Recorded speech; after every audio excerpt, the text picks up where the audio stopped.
Welcome, everybody. Welcome. Thank you for joining Authors Up. If you didn't know where you were, that's where you are. You have tuned into Authors Up right here on ALH Broadcasting, and we are certainly glad that you are with us tonight.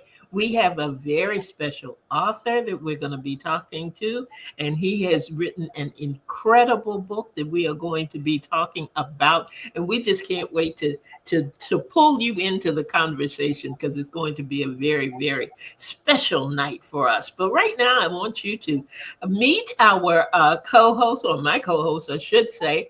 They're here. They are here every Sunday. I cannot get rid of them. Mostly every Sunday.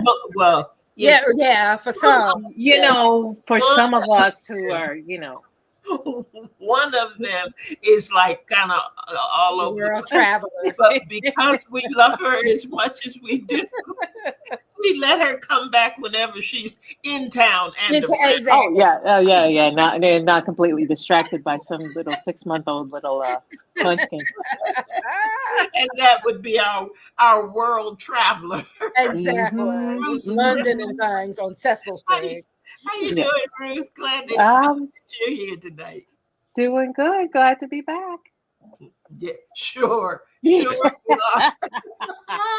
Look. Look at your baby. With a little bib over us. Okay. All right. I'm supposed to be saying hello. Thank you, folks, for joining us. We're happy to have you. And we're going to see Little Mercy probably during our weekend review in just a second. Probably, but Victoria, how are you doing? How are you doing? What's going on? I'm okay. I'm all right. Not feeling my best, but I'm telling y'all, 5 minutes after logging on with you guys, I feel so much better. I'm telling you, just something about Sunday nights at 7 p.m. just does it for me. Well, we're going to let you go ahead and get started with a weekend review. I know a lot's been going on. There's been a lot going on. Decision making and choices and all that kind of stuff, but that's life. But kind of share with us what went on with you last week. Well, that is life. I've had to, you talked this week on your show about the pivot and the pause, and I've had to do a couple of those things, couple of times this week. But my mom is not feeling well. She fell almost 2 weeks ago. She fell and fractured about 3 of her ribs. So that's been really difficult to navigate for me, to watch her, just be in pain. And like today, my sister and I called her to just do a video chat. She's like, I don't feel like talking, y'all. And it's just breaks my heart, But here's the mother in her. This is what she did. She said, well, before we hang up, I do got to do one thing. And we said, what, baby? Because you could tell she's, really not. She took the phone and brought it way to her face, and you can see up her nose, and she's kissing the kissing the glass. I was like, we love you too, Mom. So, I'm making plans to go spend about 2 weeks towards the latter end of this month with her. So, and that was this week, just navigating that and work and my own health and it's life. But part of life is Authors Up in these great books. So I'm excited. I'm just excited to be here. And that was my week in review. We're glad that you are here. We are. And Miss Ruth, what did you have going on last week since your feet were back on the ground and you weren't soaring overhead going somewhere? Well, I made a trip up to Maryland to see my granddaughter. I mean, my daughter and my son-in-law too, but mostly to see my granddaughter. So my son-in-law is in a medical program, a nursing program. So his Okay. they're cramming like I think 4 years into 18 months, Wow. and his he's gonna be graduating in March. So he's they're ramping up. So they were like, "Can you come help?" I'm like, "Of course. You don't have to ask twice." And of course, when I showed up, it's been like a few weeks since I've been there. So my granddaughter just looked at me, and I was sitting in the back seat with her in the car, and she just stared at me like, "Who are you? Why are you in my mother's car?" And then that thing that babies do, her lips started going, and she started crying. And I'm like, "Oh, she forgot." So, and I've shared this with you guys, but it was funny because she tolerated me that night. She let me hold her. She was like, "Okay, cool, you're cool, fine," you know. Went to sleep. When she got up, her mom was gonna take her to daycare because they had picture day, and she was up. She was chatty. She's definitely a morning person. Oh. The moment she saw me and I said hi, her face, I literally, you could see it. Her face went, "Oh, you're still here." Babies will humble you. They really will. So we spent the week together. So she liked me when I left. So Oh, good. That's funny. Oh Out yeah, of sight, out of mind, right? oh yeah. So yeah, I'll be going back up in a couple weeks. Awesome. Yeah, so I'm looking forward to that. And of course I am. So I'll have more pictures and more videos to share. One of these weeks Your we're gonna get on assignment. We don't want you to forget. Andrea, I one know. of these weeks we're gonna have to get on the train and go with her. We don't have to stay Oh with yeah. Samantha, but we just gonna take the train up and be there so we can see the baby too. Oh, you have to. I mean, she's still tiny, but I mean now she's attempting to crawl.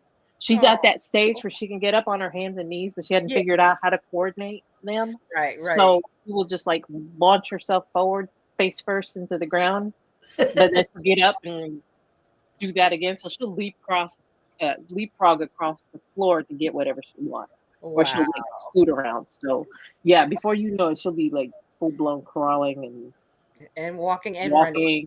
Yeah, yeah. All right. We got to plan a trip to do that. I would love to go. Mm-hmm, mm-hmm. So, Indeed. yep. Andrea, how was I yours? didn't have anything exciting going on. I still got a lot of medical stuff going on, and we definitely are not going to get into that tonight. Medical stuff, house stuff. Those are the two topics that I will have on my agenda from now until like forever. But I went out, I felt really good one day, and I thought, oh, I was going to go out shopping, and went to this store, and it's probably anybody and everybody in this area knows about Once Upon a Child, and it's a store that takes gently used and new baby clothes. Well, I'd say from probably 5T down to newborn, and I had a ball. Um, the only problem is I was in there walking around thinking to myself, I got to find a baby. I gotta find somebody's baby because this is too good. These sales are too good, and I thought, mercy, That's it. Right. mercy, and I I'm called Eminem. Ruth immediately and said, "What size does she wear?" And I got home and I called a couple of other people. So I intend either next week or the week after to go back to Once Upon a Child and just have at it. And I was looking and I was going around the store, and I think the customers were like, "What is wrong with that woman?" As I was pulling things out, just going, "Oh no, it's a You had a good time, and that's what all that matters. an absolute blast. I enjoyed Oh, every minute of it, and it took all the weight of all the other life stuff that was yeah. going on and just turned it into a pure joy. So Oh, those well, are kind of my highlights for the week. But we got that a was highlight good. for tonight, and Yes. Victoria is going to tell us about the bio of our author. And I don't know why I get on here and leave my glasses like way across the room, but here we go. Okay. Tonight we have Peter Gribble. Peter Gribble is a writer and a lifelong student of history whose work explores the intersections of knowledge, power, and the human condition. His fantasy series, The City of Magicians, which is the book we're going to talk about tonight, is set in a civilization that rejects traditional warfare. Influenced by his childhood in post war France, where silence about the war was as pervasive as its lingering shadows, Gribble crafts stories that explore the dangers of complacency and the consequences of pacifism and brutality colliding. He studied art at Sheridan College School of Design, experimental psychology at the University of Toronto, and education at the Ontario Institute for Studies in Education. He has written for Nouveau and various British Columbian publications, including gardening columns for two journals over a decade. His time working in bookstores reinforced his belief in the power of books to inspire, challenge, and transform. And after this short break, he'll be right here with us to talk about his book, The City of Magicians. Be right back.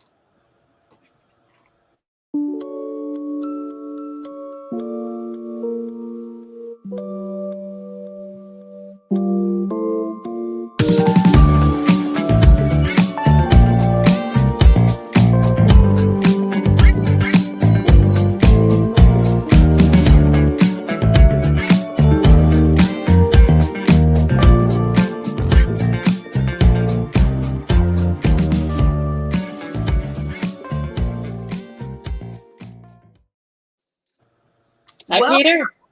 Hello, how are you? We are Nice. welcome. good. Yes, we are so happy to have you here on the show tonight. Well, thank you for having me. All right. All right. Well, we are gonna get started now that we've said our pleasantries. Um, Tell us about your book.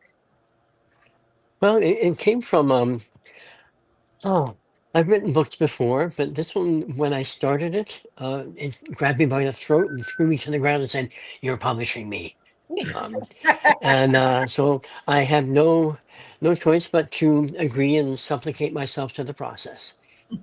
Okay. All right. Yeah. Well, um, what is your story about? Now, obviously, with Title Magicians, we're delving into fantasy, but I think what caught my attention when I heard from your Miss Shirley was just how it was inspired by your upbringing or post-war France. It was Right. inspired. It dealt with the themes of complacency, remembering history's lessons, all of that. Tell us about the book itself. Okay. Um, Too many fantasy books have violence and battles and wars in them. And I thought there are two reasons actually. And the thing about fantasy books, there's always a journey to a goal. And I thought the city of the why don't you write it from the other point of view where this the city of the magicians is the goal. So people are coming to you. Hmm. And so I thought, okay, and that's why I had to draw a map to make sure that I could find my way around this place.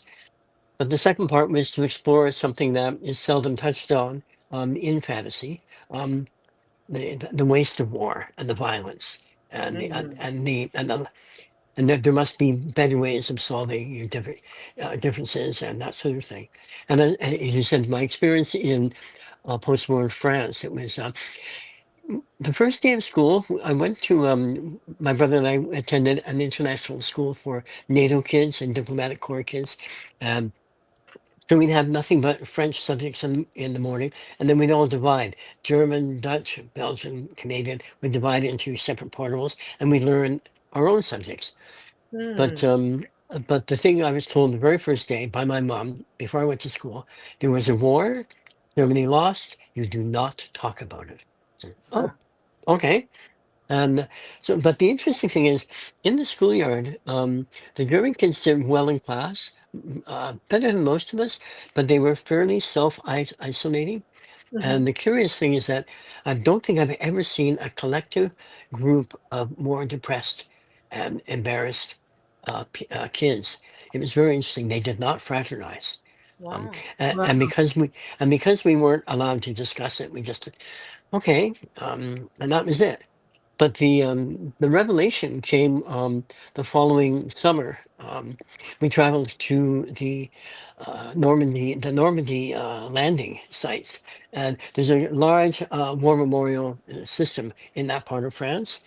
And so the only thing my mother prepared me for this was Hitler was a bad man, and Mm. I never heard the name before. And okay, if you say so. And so we saw the bombed out craters and this, that, the other barbed wires and the German bunkers and this, that, the other.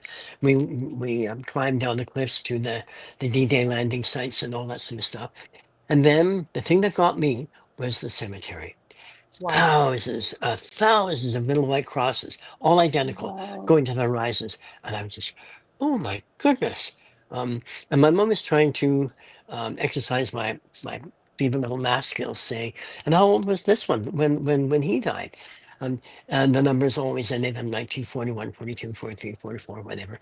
Um, and they were like 17, 18, 19, 20 years old. They were young. Wow. Um, and then my mom said, and how old was this one? And I said, the numbers are wrong. He said, Mummy, the numbers are wrong. That it was 1919, so 1918, and his birth year was in the 1890s. Mm.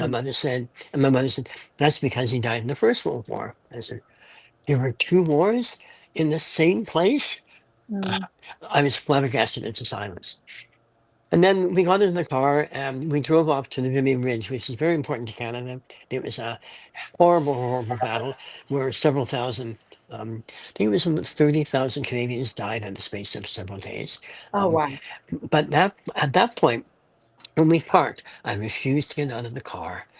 Something in me had had enough. I was the age of 9, but something in me said, "No, I'm not getting out of the car." My parents left me in the car, thinking I was undergoing some childish sulk. But I had this amazing sense of, "I'm right. This is deeply wrong." I was never the same again.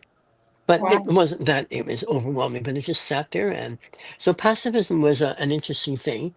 I have a provisional sympathy for it, but I think there are some things that have to be called into question. Like pacifism prevented England from getting into preparing for the Second World War.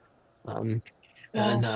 it worked in India up to a point, but in the end, Mahatma Gandhi, the founder of the nonviolent resistance, he was assassinated.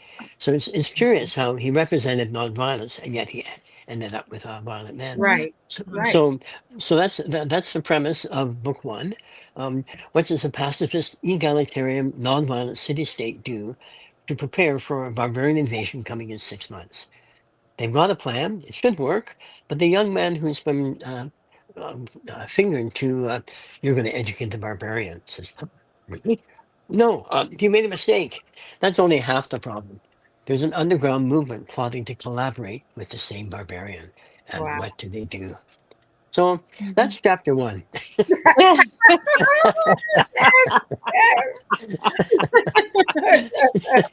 And we're sitting on the edge of our seats, like, Oh, good. Yeah, what Okay. happened next? Like we didn't read it.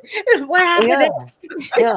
Well, then chapter two, you have the second protagonist is a woman who is a young woman who's a librarian who is looking for her vanished um, lover's manuscript that has also disappeared, and she Mhm. gets ensnared in this underground movement, and Mhm. she has no choice.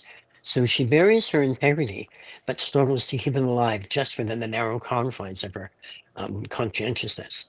And yeah, she has an interesting time. I think on the back of I have uh, Lania, a city librarian, searching for her dead lover's vanished manuscript, is ensnared by a secret society planning to collaborate with the same barbarian. Attempts to extricate herself from the blackmail, double dealing, seduction, and betrayal force her to realize her final treachery could very well destroy her. Wow, So, Mhm. yeah. yeah, Wow, yeah. Yeah. Lania, Wow. Yeah. yep. Yeah. Love Yeah. it. So, I have to say,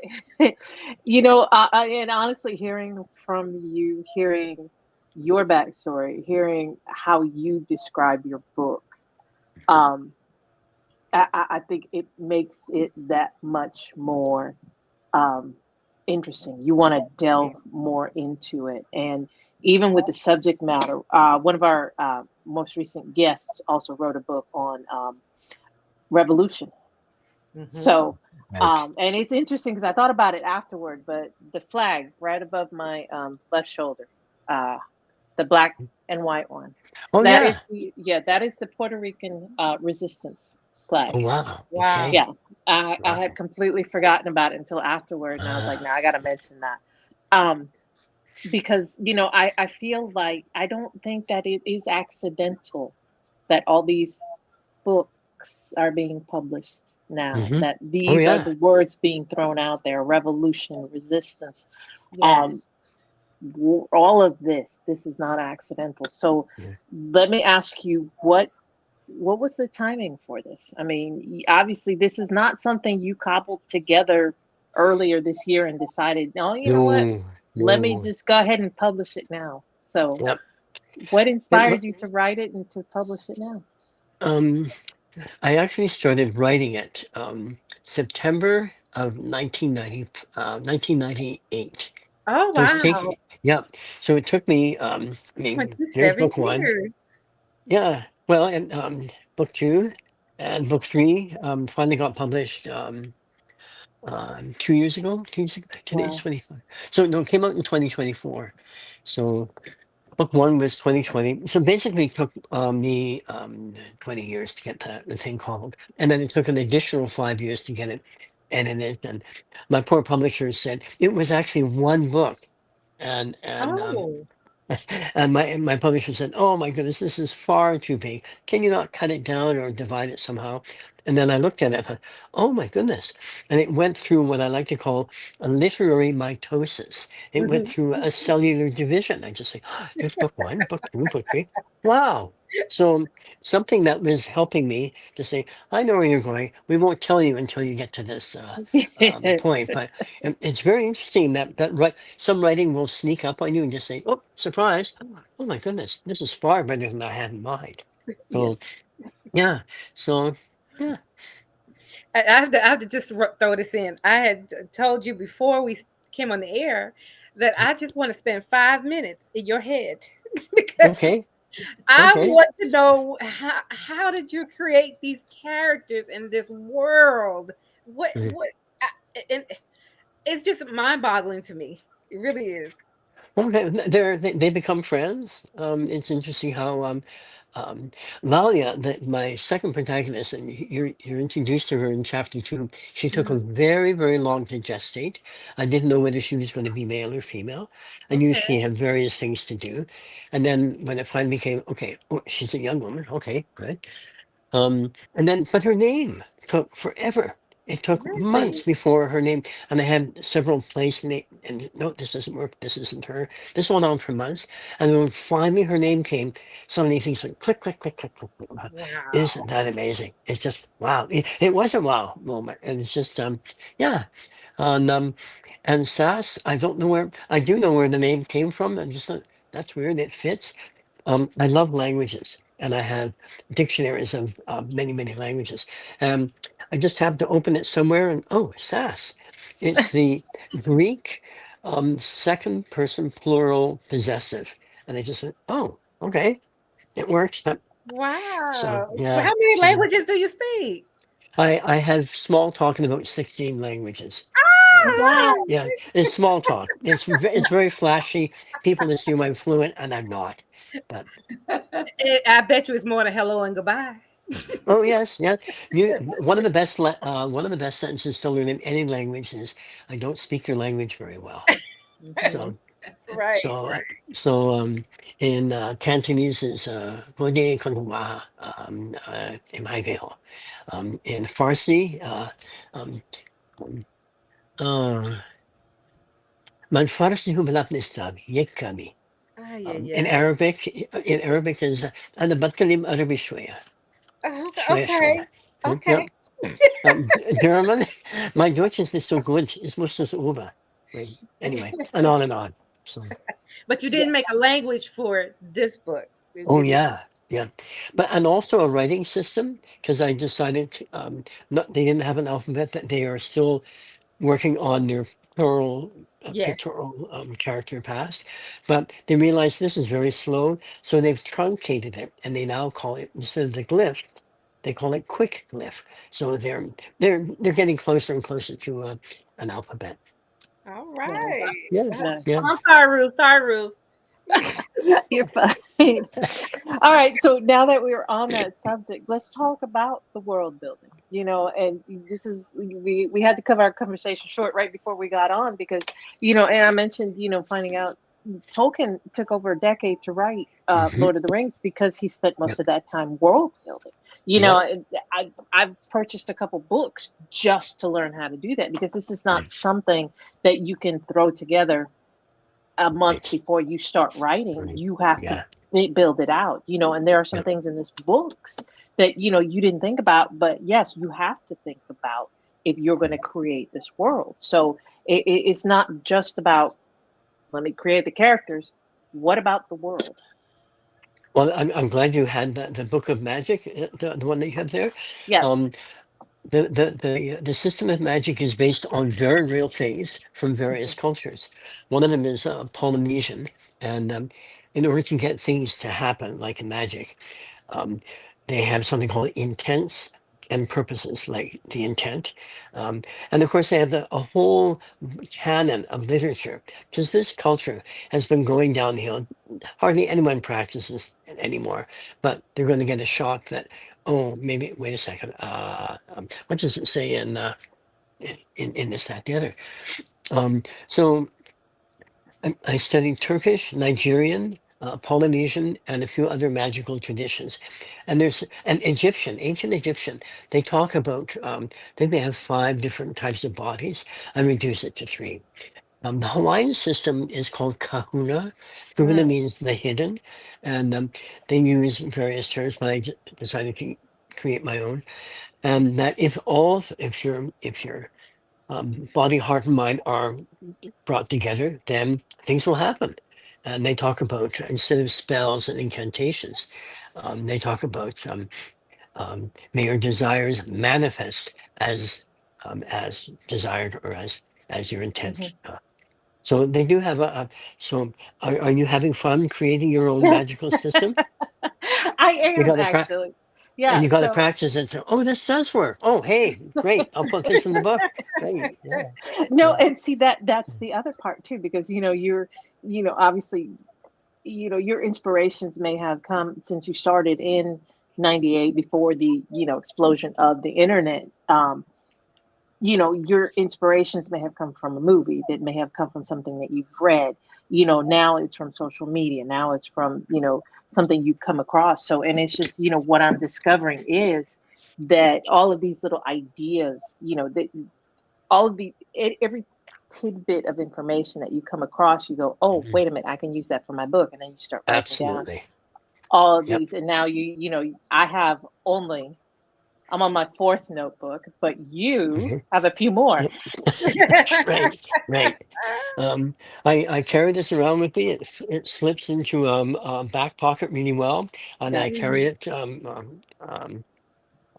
whenever I go out. And I also, and this one is very specifically two. I had other ones for other things, but this one is number 35 for Hmm. Wow. City of the Magicians.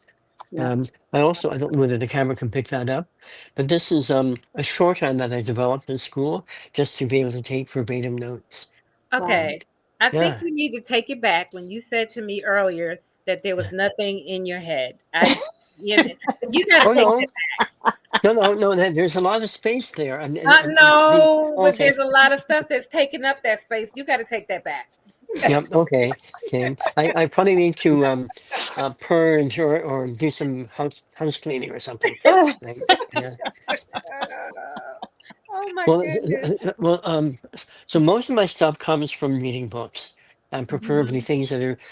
I try to keep the technology down to a late medieval, early Renaissance. Yeah. Um, and so I actually the words that I use in the City of Magicians series. Um, I'll look them up in the Oxford English Dictionary to see if they're any later than 1700. If they're later Hmm. than that, I will not include them. Okay. Um, just to keep the vocabulary. I don't want to make a slip. And just Hmm. say, I Right. think at some point, and I may be wrong, Tolkien at one point has Bilbo running up to catch up with the dwarves, and he's puffing like a steam engine. And I thought, steam engine? Are you kidding? In Middle Earth? Where did the steam engines come from? Right. Right. Right. Yeah, right. So I'm very careful to make sure that, um, oh yeah, Sas texted Lalia that he would be home later that day, but no. Um, Yep. Yep. so Nothing yeah, will take you out of that story quicker than a modern reference. yep. So, Right. Oh yeah, Right. yep. yeah. And and when you find these, when you're reading, you say, "Oh my goodness, where Hmm. is the editor? Who did the Hmm. proofreading?" Uh, Hmm. yeah. Wow. Hmm. Yep. All right, Andrea, what you got? Well, I'm just sitting here enjoying myself because Me too. uh, from beginning to end, this is just so fascinating. well, thank Peter, you. just thinking about your life and what inspired your book and the Mhm. way that this has all come together. I was thinking about the notes that I had put down because I said that these are some of the things that are included in this book. And I want everybody to hear this because if you're a fan of fantasy at all, even a little bit. And if you're not a fan yet, here is a book that has got magic, it's got mystery, uh, intrigue. You got telepaths, you Yeah. got cult references, you've got government references, you've got hidden societies in there, secret organizations. I mean, Yeah, and just that there is so much happening yeah. in this world that you have created. But I wanted to ask you what is the overarching theme? What is the message that you want your readers to get while they're reading or after they have finished the book? What Yeah. is it that sticks out with you as the author to be able to say when people pick this book up, this is what I want them to feel. I think it has to do with how do you keep your integrity going when all around you is saying, "Oh no, do it this way," or "This has to happen first." And both Stas and Lalia, they're facing real challenges. Um, one of them is more overt, and then one of them finds out. Both of them, Lalia knows that she's being manipulated, and she's trying to resist it. And Sas discovers that he has been manipulated. He's been cruelly manipulated into a position that has basically quietly wrecked his life. And yet, as a citizen, he feels I'm in this position of responsibility now, and I can only go forward. But I'm going to make provisions just to say, you don't do this again. Yeah. And poor Lalia is struggling to say, where's my narrow escape route? And is it there? Is it there? Oh, that just shut itself down. So, and she's trying to fit in, but realizing that every time she tries to fit in, it's a deepening of the trap she's already in. So the thing is, for a reader, just make sure you know what's true inside yourself, what you feel is inherently right, and be faithful to it, and be reverent that it may also need a little bit of adjusting.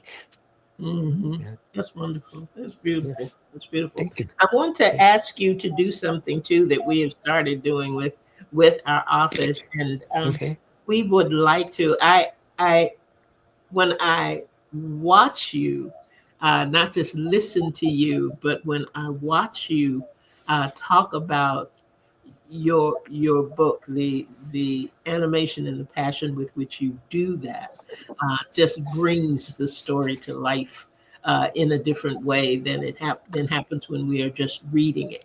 So we're honored to have you be able to bring some of that to your book tonight.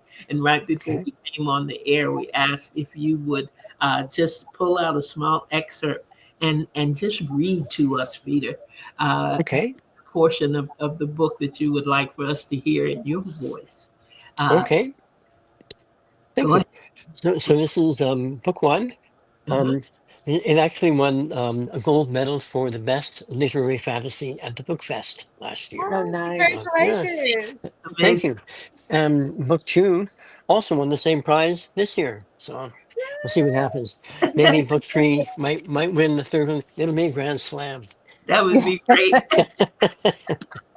So this is chapter one, book one, a pale blue five. The obsolete form was painted on a crier pillar. Looks like a bony hand, don't it? The man remarked. Do you know its meaning, lettered, sir? It's number five, glyphed, the old way, said Sass.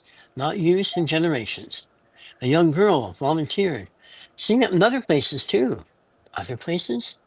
The upper ridge so far, on the house walls. No paper. Barbarian seethed someone. Indeed. The girl asked, Lettered, sir, what does it signify?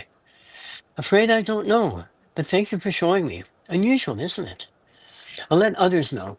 Sorry, you'll have to excuse me. I'm going to be late for the temple service. You're late now, smirked the girl. Sass grinned. You're right. Be well. With a nod, he resumed his walk.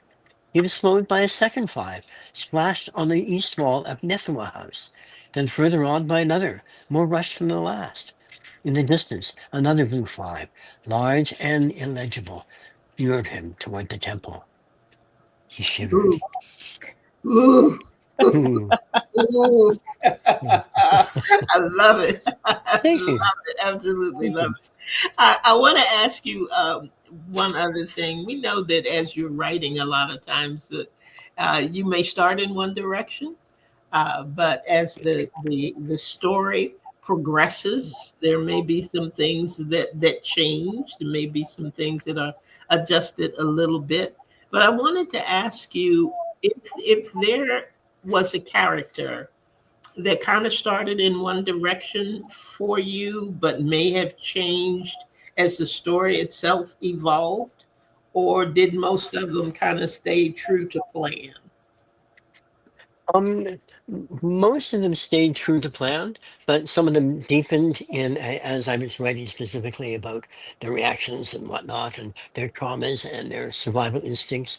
Um, I think that one of the fun surprises, and it's in book one, um, was Sass has heard some bad news and he's going to come home and go upstairs and mope. And that's very tiresome reading. Reading, oh my God, get off the pot. Um, so he comes and I had a character that was going to be there. Um, and so Sass enters the house, and without my anticipating it, the words come up and said, Sass, come upstairs. And it's his aunt who runs the house. She's lady of the house. Um, and I said, oh my goodness, where did this come from? And she took that chapter and she gave it wind. She lifted it Wow. up. And so adding onto Sass's sort of, oh my goodness, what is this all going to be about? It's one more thing. It sort of just deepens his malaise and his depression and his powerlessness because Wow. his aunt has expectations as well as the city council. And it became a much, much better chapter. So if you listen to the characters, they can just say, hey, wait a second. No, no, no, no. We're going this way. Just, really? Oh my God. You're right. You're right. And one of the most amazing things to me is I tend to write best to endings. So if I know where the chapter is ending or the paragraph is going to end, then oh hey, piece of cake. And if it's all over the place, and then there's the end point. Perfect. But Bring it in. I had a rough ending for the first trilogy, which is books 1, 2, and 3. Um, um, I sort of had the last chapter mapped out. It was very soft. It was very tepid. It was a big sleeper. Um, and then my little writing voice said, "Okay, now that you've got that on your system, write this." And one of those things that happens when writing just grabs you, as I said, grabs you by the throat and throws you to the ground. I wrote for 10 hours solid, Oh and it's wow. as if I incandesced with creativity. I don't know how to describe it. And it's just you write, write, write, and everything is going boom, boom, boom, boom, boom, and you're just, oh my goodness! And you don't even have. There were bathroom breaks, but that was it. And Oh I, wow. it, and then when I showed this chapter to my partner, he said, "Oh, don't change a word," and I never had to. So when Oh my wow. editor saw it, he just said, even he was shocked by this incredible denouement. And the curious thing about that last chapter in book 3, it opened the portal to books 4, 5, and 6, Oh wow. which is which is Oh, what it, yep, Wow. which is what I'm working on now. oh, Okay. Yes. Yep, Yes. I was going to ask about that. yeah. How? What do you foresee with this now that you know you've got a 4, 5, and 6? How far are you going to take this? Um, I'm 74 years old, so I've seen a few exit ramps along the way. Okay. So I was hoping to do a trilogy of trilogies, and I thought, nah. So and just the last month or so, I've realized, okay, skip the third trilogy, bring some of this stuff into the second Okay. trilogy. Okay. Yep. So, which gooses it up a bit. I think, I hope, and yeah. Oh, So yeah, that's exciting. That's yeah. Wow. exciting. But the interesting thing also about um, someone asked me, so, oh my God, yeah, there's a second trilogy. And I said, so do you think there might be prequels or prologues? And I said, oh no, the first trilogy is the prequel. Okay. So I thought, wow, because what's happening in books 4, 5, and 6 are in certain ways, the stakes have been raised massively just because of Hmm. that last chapter in book 3. wow. Wow. Okay. Yeah, Amazing. Now wait, I Amazing. wanted to ask a question right there. yeah. Are the books available in Audible? And did you do the voice? No, unfortunately, it's not done in Audible yet. But Okay. people have asked me, listen, I like to listen to books now. I don't have time to read. Yeah. Hmm. Okay, so that's probably the next stage. I asked because I have absolutely love hearing your voice. I'm Oh, just well, like, thank you.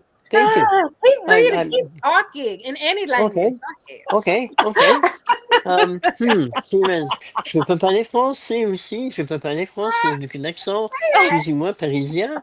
Really? Um, yeah, yeah, That too? absolutely. Yeah, Okay. that too. All right. Yeah, yeah. Love it. Love it. Love it. One of the languages I found really interesting was Hawaiian Pidgin. Uh, Um, Hawaiian Pidgin. When you go to Hawaii, you'll hear them say, "Hey, that nothing he so him a jang." I said, "What? What?" And it's very similar to. I'm originally from Montreal, and there are a lot of mhm. Haitians there, and they speak a type of Creole, which is a combination of Yoruba, French, English, and a few other things thrown in. And I noticed that in Hawaiian Pidgin, they're doing almost the same thing. So Wow. they can say, "Oh, that Melvin, he's so ete." Oh my God, that sounds French. Oh yeah, ete is the past participle for to be. So if you say, "Oh, he's so ete," that means he's a has-been. And yet, a Wow. continent and away, Haitian Creoles uses the same word. Oh, so Jean-Baptiste, il est été. So they're using the same word, even though it's a continent and an ocean away. How So interesting. I find those things really interesting. So It is interesting. yeah, Okay, I got to get my one question in because the yes, time is going down. I noticed in your books, and I'm gonna just go ahead and say it to everybody: get the books if you get the books. If you yeah, like fantasy and magic all together, this is for you. I noticed in the book how the records and tallies would change things, and they would change the one word here or there, and sometimes things wouldn't get where it needed to be. And I likened that to book banning mm. today. Oh Uh, yeah, was that intentional? yes, yep. And you'll find. Um, Because the other thing that happens is that some people are trying to keep books alive by Yeah. making them unreadable.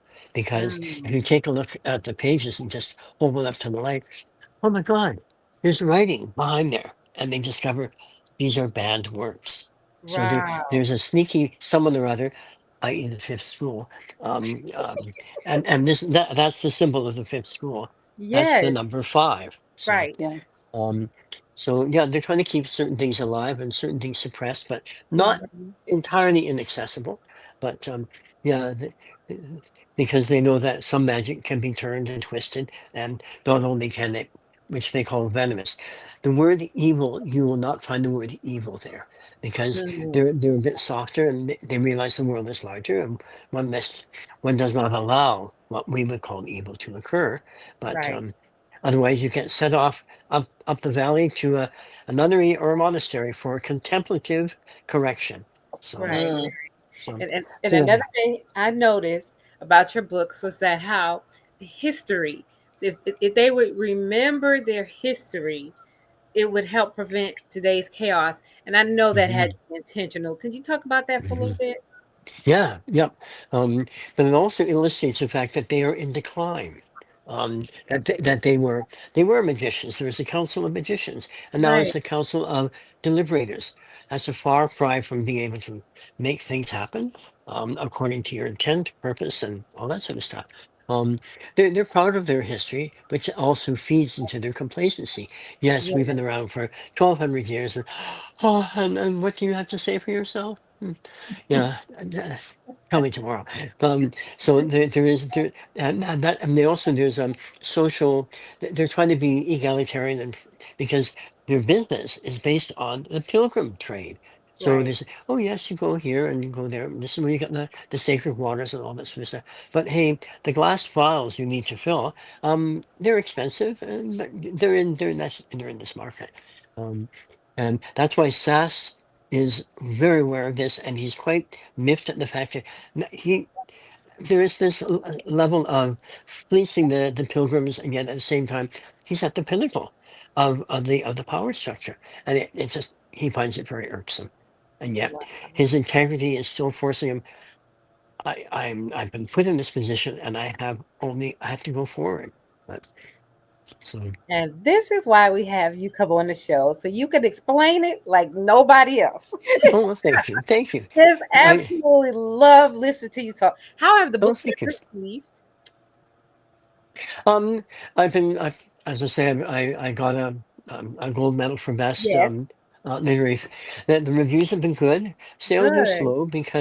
Sales are slow because I'm pretty shy about social media. Okay. Um, I love doing this sort of stuff. I get to meet real people face to face. I love Yes. this. And I we can do love this Yes. until the cows come home. But Hmm. all the other stuff, I find it very, I find it very difficult. well, So, Mm. and my last question is please tell our viewers and our listeners how they can get in touch with you, how they can get your book, and okay, if they needed to, what to send you an email or something, or just had a commentary, how could they do sure. that? Okay, you can check the website, which was done by my publisher, um, petergribble.com. Oh, Okay. there it is. Oh my goodness! Wow, you're so good. Hey, um, and you can get it at online. I think at Amazon and a few other things that the website will show you. Um, and there is a place for comments, and Hmm. so yeah, Peter Gribble at Proton Mail. Um, And there's also Peter W. Gribble, W for William, Okay. at gmail.com. All right. Yeah. Thank you so much. It's been Oh, an well, my absolute pleasure. joy. Oh, well, you guys are a delight. So thank Thank you. you. Thank you. We try. Thank you so much. My pleasure. It has been awesome having you with us and telling us about this amazing trilogy that you have. We are now positioned and looking forward to the next set that Thank will you. Wow. do us. Yes, It, absolutely. it better not take me another 20 years. No. It Oh, I I'll won't. don't be think you will. uh, I'll be 94. But it's a wonderful world that you have created, and Thank you. I thank you so much for sharing it with us tonight. Well, And thank you for having me. for our audience, our listeners and viewers, if you did not have an opportunity to get all that you wanted to get from the interview tonight, it will be replayed on Saturday at 7 p.m. Saturday at 7 p.m. So if you want to have someone that said, you know what, I heard about this great book, and you need to tune in and hear the author talk all about it, then that's what they will be able to do at 7 p.m. on this coming Saturday. And Ruth always has a wonderful way of closing us out, no matter how short, no matter how long. Go. Look, I can make it really short. Just go to our website, authorsupshow.com. That's There it. you go. Great. Right on. No. But do follow us on Facebook, YouTube, Instagram, all that. Authors Up Show. Just I made it easy across the board. Just look for that. Find us, follow us, like all of that. Well, Yes. thank you. Please do. Please, thank you. Thank you. And we do Happy reading. thank you, Peter, for being here Yes. Thank Thank you, you. Andrea, us Victoria, Ruth. this evening. It has been a pleasure all the way around.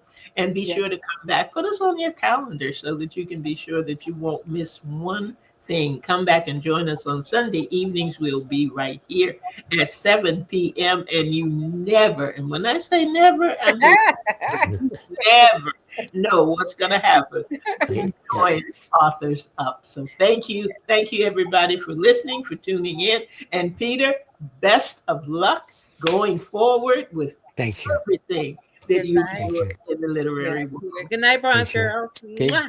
Bye. Happy reading.